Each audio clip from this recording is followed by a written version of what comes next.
All right, let's talk a little more about disasters in the eye of the beholder, and I will read the poem first to you. I used to live in a single wide, tilted on blocks in a dusty trailer park, or as the sign said to trucks that rumbled by, a much more respectable mobile home court. Thin pressboard panels hid a million roachy lives. Turning on the lights sent them fleeing back into the walls. Tiny feet patterned like rain showers in retreat from the sun. I used to dream of a terrible storm, one to reach down with a dark, twisted arm and pick up those trailers, those non-mobile unhomes, crush them in a cloudy fist and scatter them like seeds across a plowed and fertile land. So the questions that we're answering in 5.3 step 2 are all about form and structure. Before we get there though, we want to make sure that we understand the poem. So let's tackle some words that might be unusual or ambiguous. So the first is single wide, which I have given you a definition for in your packet, and so you know that it's short for a single wide trailer, a narrow, one-piece manufactured home unlike a double-wide trailer. It consists of a single unit and offers less interior space. I've included in here, it's a trailer or mobile home, usually 8 to 12 feet in width. And pressboard panels, I found, was something else students didn't know. That's manufactured wood. It's not real wood. It's wood-like. It's cheaper, thinner, and not as long-lasting as wood. All right, how about some SCSI then, to make sure we understand everything literal in the poem? First of all, the setting. Well, it's a dusty trailer park, right? We hear in line 3. And the speaker used to live in a single wide there, was tilted on blocks near a busy street, and it was named Mobile Home Court. In stanza 2, we move to the interior of the mobile home, and inside we are told that there are all these roaches living there. There's so many of them that when you turn the light on, they flee into the walls, and it sounds like rain showers. In stanza 3, we have a hypothetical scenario. This is a dream that the speaker used to have of a terrible storm that would destroy the mobile home and turn them into seeds that would be scattered across a plowed and fertile land. The characters involved are a speaker who used to live in the trailer park, didn't like it. It was dusty, close to the road where trucks rumbled by, populated with a million roachy lives, among other reasons why she didn't like it. And then she used to have, I'm just saying she, I'm just assigning a gender, but they would be fine as well. Used to dream that a storm would destroy the mobile homes, which leads to the only lines with some hope for the future, as they would be scattered like seeds across a plowed and fertile land where they could potentially grow, right? How about action? Well, she used to live, used to dream. Trucks rumbled by in line 5. The trailer was tilted on blocks. The roaches fleeing from the light back into the walls. And then this storm has a lot of action, even though it doesn't really happen, right? It's this dream she used to have.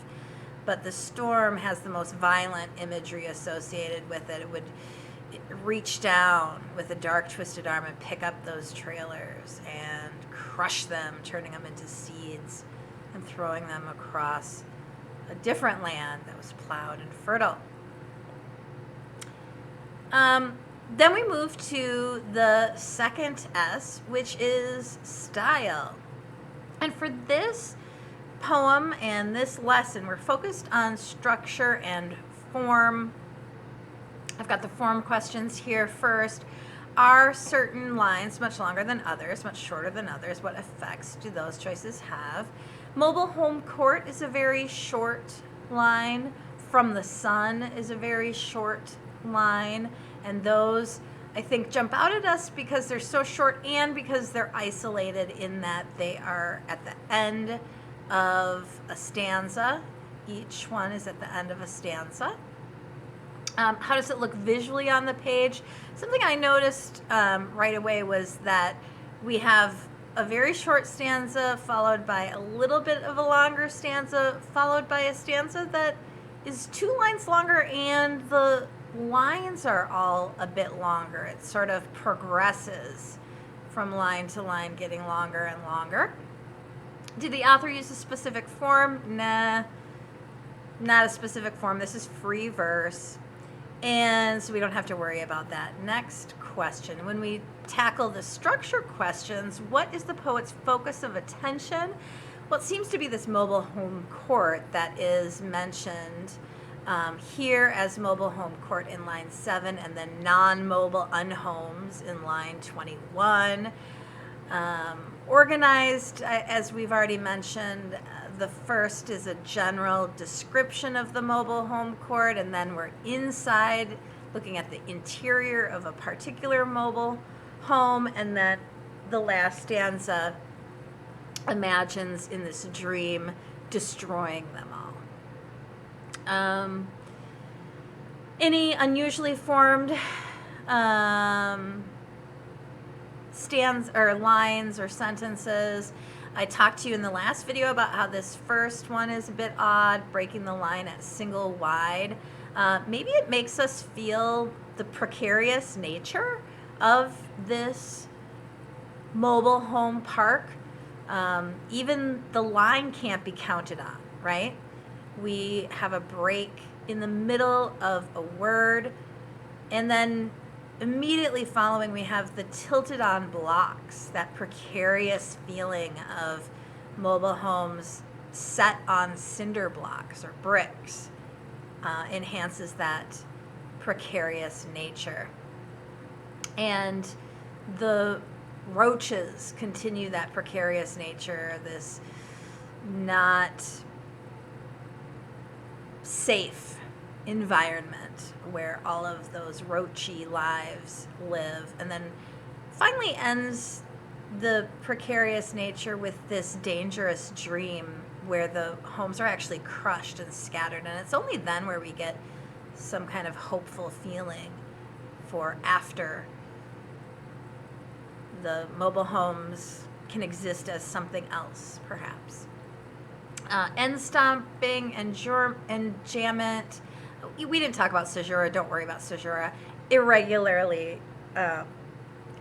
lines. And so I guess back to here with the single wide.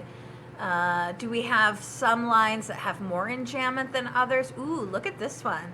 We've got enjambment in lines 10, 11, 12, 13, 14, and yet some irregular lines because they aren't broken at the comma or the semicolon.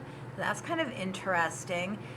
Does that also fit with this sort of precarious feeling of structure that things just don't quite fit where they're supposed to?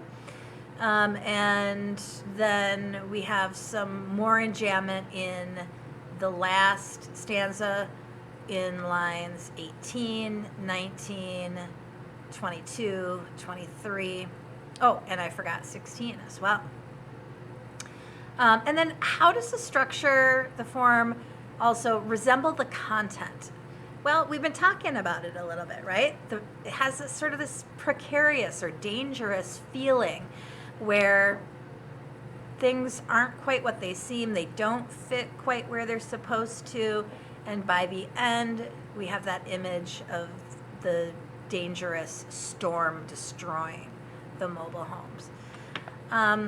I've got some interpretive statements here that you can jot down also in your packet that can help you see where we go next, right? We are spending a lot of time on analysis and evaluation, and that is what it's all about, folks. eventually getting to the interpretive statements after we've spent a lot of time on analysis and evaluation. So here's what I came up with: 4 interpretive statements. Jot them down and use them as examples.